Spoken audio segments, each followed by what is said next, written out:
I'm Brittany Lewis with Forbes Breaking News. During a Senate Judiciary Committee hearing, Senator Chuck Grassley commented on the recent school shooting in Uvalde, Texas. Grassley said, quote, "The killing of children is sickening and heartbreaking. Schools should be a safe place." He discussed the EAGLE Act, his bill to give schools and law enforcement more resources to prevent violence in schools. Listen to his full remarks here. Farmers across Iowa are finishing their planting of corn and soybeans. As for the Grassley farm, Robin and Pat Grassley finished planting last Thursday. Most people have never stepped foot on a family farm, let alone know all about the complexities that go into planting, growing, and harvesting a bountiful crop. That's why I often use my social media to show my followers what's going on in farming. Hashtag CornWatch, hashtag SoybeanWatch. I like to show how only 2% of the population raises food for the other 98%, plus exporting 1/3 of our production to feed people overseas. Food doesn't just magically appear in grocery store shelves.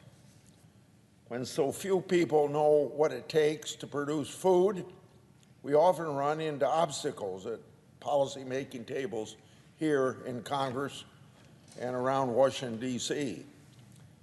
I often quote something Dwight Eisenhower said, and he said it best, quote, "Farming looks mighty easy when your plow is a pencil and you're 1,000 miles away from a cornfield," end of quote.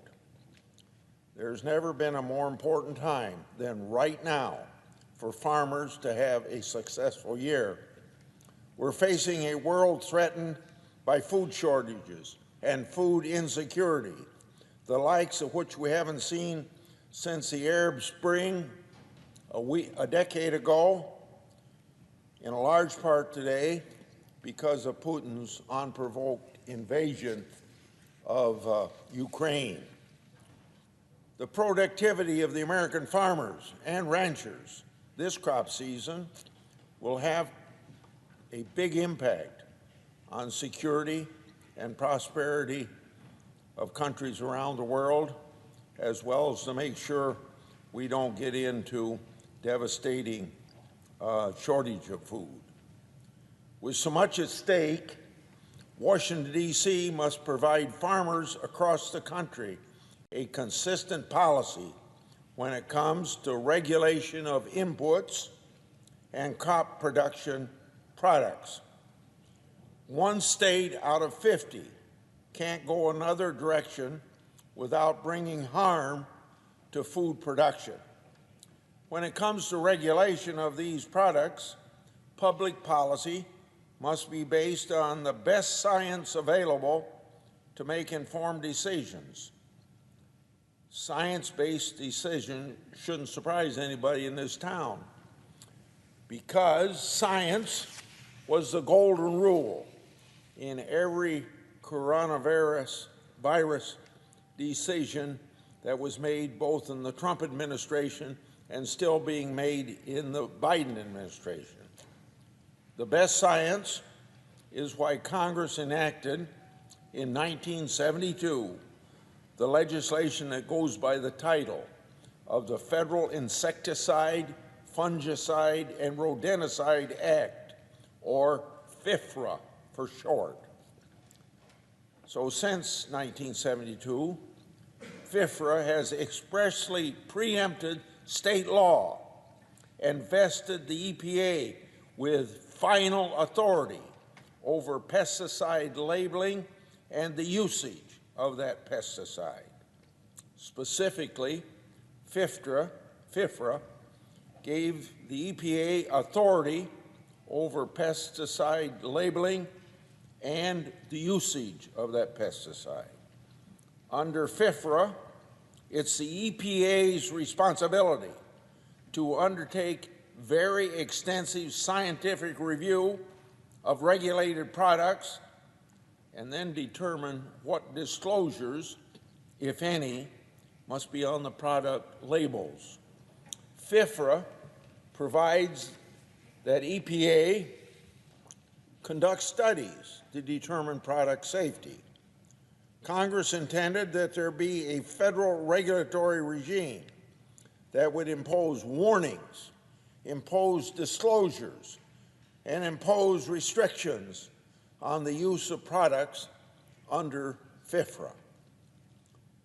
Congress made it very clear that Congress wanted science-based certainty and predictability for farmers and the resulting benefit that is to the farm entire economy. Unfortunately, we've seen politically motivated environmentalists pushing for restrictions on regulated products that the EPA has determined are not necessary. This fundamentally undermines trust in the EPA and trust in federal regulation of these products used in farming. Make no doubt about my stand or anybody's stand here in the United States Senate. We all strongly support thorough vetting of regulated products to ensure public safety. However, I strongly support ensuring Iowa farmers have the supplies they need to feed families across America. I hope President Biden would agree with me. His administration should be putting forward policies and taking positions that protect public safety while ensuring farmers can produce the food that we need here in America and that we're able to supply 1/3 of our production for overseas. As we look at the world with a growing shortage of food, as I emphasized, partly because of what's going on in Ukraine, we must then ask ourselves what more we can be doing to support farmers. Unfortunately, some recent decisions just made by this administration do just exactly the opposite. I said just made by this administration because 2 weeks ago, President Biden, Solicitor General, filed a brief in a case involving widely used pesticides. In that brief, the Solicitor General flipped the government's long-held position that FIFRA preempts state law and instead argued against EPA's authority. So it looks to me like politics overcomes science. Now, you'd think such a significant change would be firmly based in law on science, just as I said. However, the Solicitor General explained this astounding change wasn't based on science because it was based on politics. Perhaps that's why the EPA General Counsel name doesn't appear on the brief. I've heard from many constituents about how serious of an impact the position taken by Biden's Solicitor General would have on farming industry at large.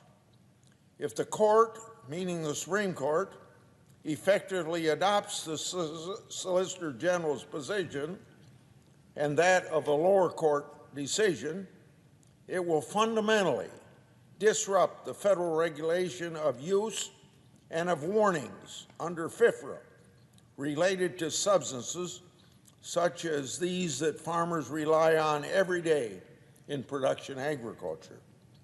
It's clear that it wasn't the intent of Congress when it enacted FIFRA for there to be 50 state standards in addition to federal standards because we all know the purpose of FIFRA was to create a uniform regime with authority vested in the EPA to set such standards. And that's never been questioned till now. It's shocking that President Biden chose to put forward an argument that undermines the public trust in the EPA by putting politics ahead of the long-standing and consistent EPA regulation that enables farmers to grow the food that we and the world need. This abrupt change in the administration's position will have serious implications for the farm economy and our food supply. Again, there's needs to be a consistent regulatory regime to ensure the public's trust and to support U.S. agriculture so farmers can produce food, again I say, that the nation needs and the world needs. So I hope the Solicitor General reverses his position, and even if he doesn't reverse his position, I hope the Supreme Court of the United States will be willing to hear this case. I want to now quote Dr. Norman Borlaug, the Nobel Peace Prize winner, I think in 1970. This winner was born and raised in Iowa. Quote, "If you desire peace, cultivate justice, but at the same time, cultivate the fields to produce more bread. Otherwise, there will be no peace." And I think what he's referring to there is, at least what I believe and I've heard, that societies are only 9 meals away from revolution. In other words, if you're a father and a mother and you can't feed your kids for 3 days, you'll go to almost any end to make sure they get the food. So if you want social cohesion in America and around the world, we got to have enough food to feed our people. I yield.